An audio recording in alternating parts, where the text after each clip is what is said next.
Hello प्यारे बच्चों, this is Himanshu Sharma and you are watching me on exam square. NCERT class 12th और integration chapter चल रहा है। इसकी 7.4 एक्सरसाइज हम डिस्कस कर रहे थे और उसका जो टाइप थर्ड का जो क्वेश्चन है वो आज हमें यहाँ पे डिस्कस करना है इस पर्टिकुलर वीडियो में। इससे पहले दो वीडियो 7.4 के ऊपर बनाई जा चुकी हैं जिसमें टाइप 1 टाइप 2 दोनों डिस्कस किए जा चुके हैं, तो आप पहले वो वीडियो देख लें। उसके बाद आपको ये जो थर्ड टाइप है ये बहुत अच्छे से समझ आएगा, इंपॉर्टेंट है, बोर्ड के पॉइंट ऑफ व्यू से भी इंपॉर्टेंट है। तो कैसे हम इसको कर सकते हैं, देखो कैसी फॉर्म हमें दिखेगी, क्या है टाइप थर्ड, सबसे पहले उसको समझते हैं। तो फॉर्म जो हमें मिलेगी वो होगी लीनियर अपॉन क्वाड्रेटिक। एल का मतलब लीनियर है, क्यू का मतलब क्वाड्रेटिक है। ठीक है, ऊपर कोई लीनियर फंक्शन होगा ए एक्स प्लस बी टाइप का और नीचे कोई क्वाड्रेटिक होगा। और क्या हो सकता है, तो डिनोमिनेटर में क्वाड्रेटिक का इसका रूट भी पॉसिबल है। तो ये दो टाइप के क्वेश्चंस बनते हैं। करने का तरीका क्या है, तो फॉर्म को सबसे पहले जज करना है कि ये लीनियर बाई क्वाड्रेटिक टाइप की फॉर्म ही है क्या। अगर ऐसी फॉर्म है तो उसको आप इस तरीके से सॉल्व कर सकते हैं। क्या किया जा सकता है, तो linear is equal to A into D by D X of quadratic plus B, जहाँ पे ए और बी कोई भी दो कॉन्स्टेंट्स है जिनके बारे में हमें पता नहीं है, वो हमें पता करना है। ठीक है, तो कैसे पता कर सकते हैं ए और बी की वैल्यू, तो can be found by comparing. तो हम क्या करेंगे, लेफ्ट हैंड साइड जो एक लीनियर है, राइट में कुछ बन रहा है, इन दोनों को हम कंपेयर करेंगे। कंपेयर कैसे करना है, तो जो एक्स की पावर से हैं उनको लेफ्ट और राइट उनके कोफिशिएंट्स को इक्वल करना है। उससे हमें ए और बी में इक्वेशंस मिलेंगी जिससे हम ए और बी की वैल्यू पता कर सकते हैं।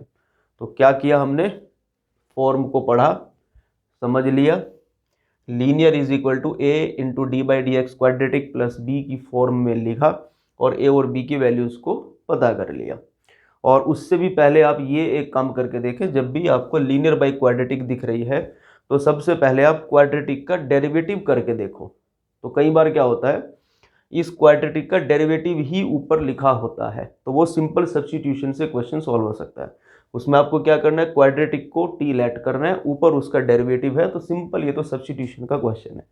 अगर ऐसा नहीं हो रहा है, जो क्वाड्रेटिक है उसका डेरिवेटिव ऊपर नहीं बन रहा है, एग्जैक्टली नहीं बन रहा है, या कोई ऊपर कोई लीनियर टाइप का बन रहा है और जो डेरिवेटिव नहीं है डिनोमिनेटर का, तो फिर आप ये वाली फॉर्म को अप्लाई कर सकते हैं। ठीक है, अब हम इस पे एक एग्जाम्पल करने वाले हैं, देखते हैं उसको हम किस तरीके से सॉल्व कर सकते हैं। एनसीईआरटी का क्वेश्चन है, चलो इसको स्टार्ट करते हैं। एग्जाम्पल देखते हैं इसके ऊपर। एग्जाम्पल दिख रहा है आपको, ये एनसीईआरटी का ही एक क्वेश्चन है। ऊपर हमें एक लीनियर फंक्शन दिखा 5x माइनस 2, है ना, एक लीनियर है और डिनोमिनेटर में एक क्वाड्रेटिक है, तो हमें पता लग गया कि जो फॉर्म है वो लीनियर बाई क्वाड्रेटिक है। इसके बाद क्या करते हैं, तो लीनियर को हम लिखते हैं, लीनियर है 5x माइनस 2, इसको लिखा a into derivative of quadratic. Quadratic को मैं ऐसे लिख लेता हूँ 3x square plus 2x plus 1 और प्लस b। ठीक है, अब ये जो डेरिवेटिव ये करके देखते हैं कितना आता है, D by D X of 3x square plus 2x plus 1। ठीक है, 3 कॉन्स्टेंट ऐसे ही रहेगा, एक्स स्क्वायर का 2x है, तो 3 इंटू 2x हो गया 6x और 2x का आ गया 2 और ये b तो ऐसे ही रहा। फिर हमने इसको लिखा 6ax plus twice a plus b और इधर आ गया 5x माइनस 2। राइट, अब क्या करते हैं, इसके बाद वो कंपेयरिंग वाला ए और बी की वैल्यू पता करनी है, तो कंपेयर करो। क्या कंपेयर करना है, तो एक्स की जो पावर्स हैं लेफ्ट और राइट उनके जो कोफिशिएंट्स हैं, सिमिलर पावर के कोफिशिएंट्स को कंपेयर किया। तो बाई कंपेयरिंग हम यहाँ पे लिख सकते हैं। तो कंपेयर करके हमें क्या समझ आ रहा है कि इधर x का जो कोफिशिएंट है वो 5 है और राइट में जो x का कोफिशिएंट है वो 6a है, तो इन दोनों को इक्वेट कर लिया। और क्या किया, तो लेफ्ट में कांस्टेंट -2 है और राइट में जो कांस्टेंट है वो twice a plus b। Right, अब यहाँ से हमें a पता चल गया, 6 इधर लेकर आए तो 5/6 हो गया। ठीक है, इस a की वैल्यू को हम यहाँ पे रख दें तो हमें क्या मिलेगा, -2 is equal to 2 into 5/6 plus b। 2 ने 6 को 3 टाइम कट किया तो ये आ गया 5/3, इसको भी लेफ्ट में ले आते हैं तो -2 minus 5/3 is equal to b। ये ठीक है, अब इसको सिंप्लीफाई किया तो कितना आएगा, 3 इंटू 2 इज -6 हो गया और -5, तो -6 माइनस 5 ये हो गया -11/3, it is equal to b। तो हमें a पता चल गया, हमें b पता चल गया। अब इसका हम यूज़ क्या करेंगे, तो हम इन दोनों वैल्यूज़ को यहाँ पे पुट करेंगे। 5x माइनस 2 किसके बराबर है, ये दिख रहा है हमें। 5x minus 2 is equal to है a into 6x plus 2 plus b। तो हम क्या कर सकते हैं कि ये जो 5x माइनस 2 है हम इसको लिख सकते हैं a कितना है, a is 5/6 multiplied by 6x plus 2 and plus b है, तो b की वैल्यू है -11/3। ये ठीक है, इतना काम हमने कर लिया। तो बेसिकली हमने किया क्या कि वो जो लीनियर फंक्शन था न्यूमरेटर में, हमने उसको चेंज किया, एक फॉर्म से दूसरी फॉर्म में लिखा। क्यों लिखा, अपने इंटीग्रेशन को आसान करने के लिए, या फिर जो एक फॉर्म है, जो पुरानी फॉर्म्स या फॉर्मूले जैसे हमने यहाँ पे देखे, वो बनाने के लिए। अब देखो कैसे बन जाएंगे फॉर्मूले या फॉर्म्स कैसे डेवलप हो जाती है। तो जो इंटीग्रेशन है हमने उसको रीराइट किया, और जो न्यूमरेटर है 5x माइनस 2 उसको हमने ये लिखा। तो क्या लिख रहे हैं, 5/6 और 6x प्लस 2 ये डेरिवेटिव है डिनोमिनेटर का, और -11/3, और नीचे जो हमारा पहले से क्वाड्रेटिक जो फैक्टर था वो हमने लिखा, और इधर आ गया dx। इसके बाद क्या करेंगे, तो ये जो डिनोमिनेटर है इसको न्यूमरेटर में दो पार्ट हमें दिखाई दे रहे हैं, एक लीनियर है और एक ये कांस्टेंट। दोनों के नीचे अलग अलग हम इसको करके लिख देंगे, सेपरेट कर लेंगे न्यूमरेटर को। तो कितना आ जाएगा 5/6, और यहाँ पे बन गया 6x प्लस 2, और इसके नीचे क्वाड्रेटिक फैक्टर आ गया 3x² plus 2x plus 1 dx, और -11/3, और डिनोमिनेटर में 3x² plus 2x plus 1 dx। ठीक है, तो बेसिकली हमने क्या किया है, ये जो एक क्वेश्चन है इसको दो छोटे छोटे क्वेश्चन या छोटी छोटी फॉर्म्स में इसको ब्रेक कर दिया, जिसको हम इजीली इंटीग्रेट कर सकते हैं। ठीक है, कैसे कर सकते हैं, देखो ये आ गया, और ये है 6x प्लस 2, और डिनोमिनेटर में दिख रहा है 3x² plus 2x plus 1 dx, -11/3 constant है, बाहर कर लिया 3x² प्लस 2x प्लस 1, और ये आ गया dx। राइट, अब इस वाली टर्म को देखो अगर आप ध्यान से, तो क्या दिख रहा है 3x² प्लस 2x प्लस 1, इसका जो डेरिवेटिव है 3x² का डेरिवेटिव 6x है, 2x का 2 है, 1 का तो 0 हो गया, तो 6x प्लस 2 वो हमें ऊपर दिखाई दे रहा है। राइट, तो ये कौन सी फॉर्म है, नीचे फंक्शन है ऊपर उसका डेरिवेटिव है। तो अगर नीचे फंक्शन होता है और ऊपर डेरिवेटिव है, तो उसका जो आंसर है हम डायरेक्टली लिख सकते हैं log ऑफ fx। मतलब फॉर्म क्या है कि अगर ऊपर डेरिवेटिव है और नीचे फंक्शन है, इसका अगर हम इंटीग्रेशन कर ले तो ये डायरेक्टली हम लिख सकते हैं log of mode of fx plus c। Right, कैसे आता है, fx को अगर हम t एज्यूम करें या सब्स्टिट्यूट करें, ऊपर डेरिवेटिव है तो वो dt बन जाता है। तो dt अपॉन नीचे fx को t माना है तो dt अपॉन t, तो ये 1/t या 1/x, तो उसका होता है log x। तो log ऑफ t को वापस रखेंगे fx, तो log ऑफ fx आ जाएगा। इसको डायरेक्टली याद रख लेना होता है, जैसे एक बड़ा क्वेश्चन अभी चल रहा है, इसमें कहीं पे आ गया तो हम इसको अप्लाई कर सकते हैं। तो इसको तो हम डायरेक्टली इंटीग्रेट करके लिख सकते हैं 5/6, इसका तो हो जाएगा log ऑफ fx है ये डिनोमिनेटर, तो ये ऐसा ही कुछ हर बार बन जाएगा, कोई स्टैंडर्ड फॉर्म बन जाएगी, या तो ये बनेगी या ये बनेगी। ठीक है, अगर पहले से स्क्वायर रूट के अंदर है तो पहले वाली बन जाएगी, नीचे स्क्वायर रूट ऊपर फंक्शन का डेरिवेटिव आ जाएगा, या फिर नीचे fx है तो ऊपर उसका डेरिवेटिव, तो हम इसको log ऑफ fx लिख सकते हैं। तो ये तो पहला जो पार्ट है वो सोल्व हो गया। अब ये वाला जो पार्ट है ये क्या हुआ, तो ये बन गया है डिनोमिनेटर में एक क्वाड्रेटिक है और ऊपर कोई कांस्टेंट है। तो जो सेकंड वीडियो हमने इसके ऊपर बनाई थी, या सेकंड टाइप के जो क्वेश्चन 7.4 में है कि समथिंग कोई कांस्टेंट और नीचे कोई क्वाड्रेटिक, तो हम उसको किस तरीके से करते हैं, तो परफेक्ट स्क्वायर बना के हम इसको सॉल्व कर लेते हैं। तो इसको हमें कैसे करना है, परफेक्ट स्क्वायर। अब कैसे परफेक्ट स्क्वायर, तो 3x² प्लस 2x प्लस 1 हम क्या करते हैं, b²/4 है, ऐड और सब्ट्रैक्ट कर लेते हैं, तो क्या बनेगा, b कितना है, b 2 है, तो 2 का स्क्वायर हो गया 4। राइट, यहाँ पे कर लेते हैं b² हो गया 2² अपॉन 4 इंटू a इज 3। तो हम क्या करते हैं, b²/4a ऐड करते हैं, b²/4a सब्ट्रैक्ट करते हैं।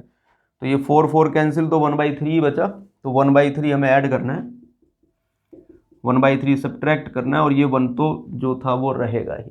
इसके बाद क्या करते हैं, तो इतनी जो टर्म है ये वाली, ये परफेक्ट स्क्वायर बनेगी। लेकिन कैसे बनेगी, उसको बनाने का तरीका बहुत आसान है।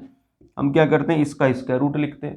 तो 3 का स्क्वायर रूट आ गया √3, x² का आ गया x, और यहाँ पे जो टर्म है 1/3, इसका स्क्वायर रूट लिखते हैं। तो 1/√3 आ गया, प्लस साइन है तो प्लस साइन लगा दिया, और ये बन गया हमारा एक परफेक्ट स्क्वायर।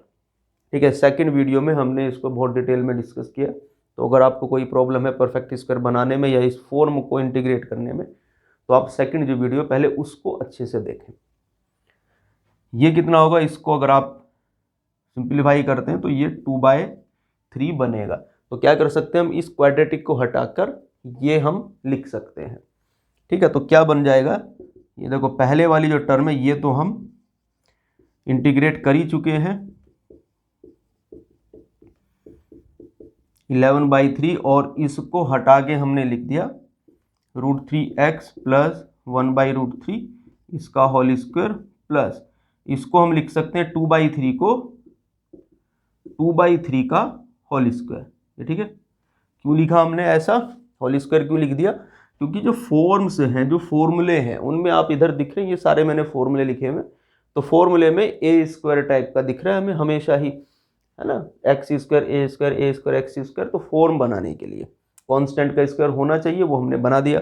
अब ये कौन सी फॉर्म है, तो x का स्क्वायर है और इधर a का स्क्वायर है, तो 1/x² प्लस a²। तो ये वाली फॉर्म हमें दिख रही है, ये मैच कर रही है। ये फॉर्मूला अप्लाई करेंगे तो आंसर आ जाएगा। मुझे थोड़ा रफ करना पड़ेगा क्योंकि जगह पूरी फिल हो चुकी है। चलो रफ हो गया। अब देखो ये जो पहला पार्ट है ये तो हम कर ही चुके हैं, तो ये तो मान लिया जो भी है हमने यहाँ पे कॉपी कर लिया। ठीक है, इधर क्या है,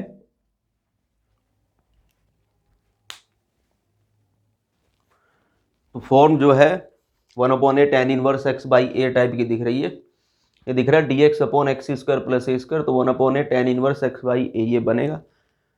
x की जगह पे ये आ गया, है ना, x को रिप्लेस किया √3x प्लस 1/√3 ने। तो हम क्या करेंगे, फॉर्मूले में x की जगह पे इसको पुट कर लेंगे और इसके डेरिवेटिव से डिवाइड कर लेंगे। तो क्या है कि अगर x की जगह पे कोई लीनियर आता है तो हम क्या करते हैं, उस लीनियर के डेरिवेटिव से डिवाइड कर लेते हैं, तो जो चीज़ें वो मैनेज हो जाती हैं। ठीक, तो हम क्या करें, 1/a, तो a कितना है, तो a है √2/3 ऐसा कुछ है, और tan इनवर्स और क्या है x/a, तो x है √3x, √3x प्लस 1/√3 ये आ गया, और a कितना है, तो a है √2/3। इतना काम हमने कर लिया। लेकिन हम क्या करेंगे, साथ ही साथ डेरिवेटिव किसका, तो d/dx ऑफ ये √3x प्लस 1/√3, और ये c आ गया।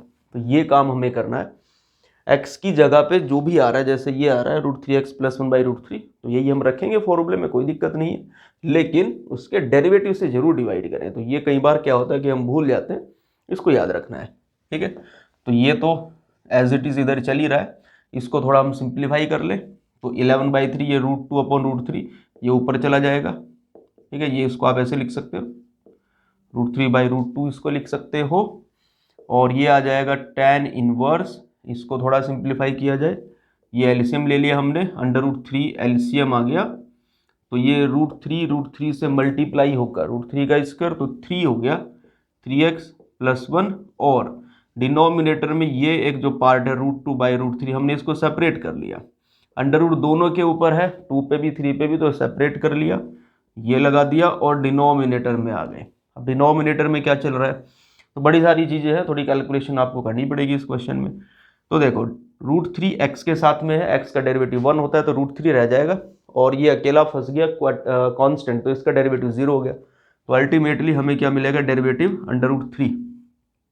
ठीक है, यहाँ पे क्या चल रहा है, तो √3 ने इस √3 को कैंसिल कर लिया होगा, एज इट इज नीचे आ गया, ये हो गया, और माइनस ये डिनोमिनेटर में है, इस कांस्टेंट के साथ में हमने इसको लिख लिया, तो 11/3 √3 √2 और ये एक और √3 डिनोमिनेटर में है तो आ गया।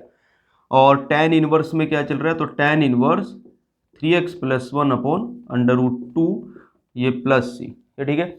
अब ये √3 ने इसी √3 को तो कैंसिल आउट कर लिया, तो कितना हो गया ये। अब ये क्या है, ये ब्रैकेट में क्या चल रहा है, तो ये एक पार्ट है जो साथ साथ चल ही रहा है, तो इसको भूलना नहीं है।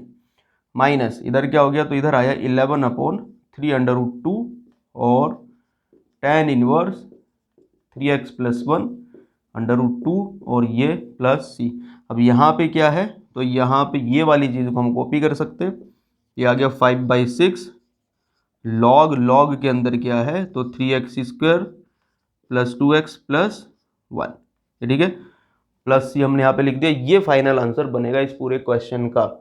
लेंथ ज़्यादा है क्वेश्चन में तो कोई बात नहीं है, घबराने की ज़रूरत नहीं है। लेंथ ज़्यादा है तो मार्क्स भी ज़्यादा होंगे, तो ज़्यादा मार्क्स में आएगा।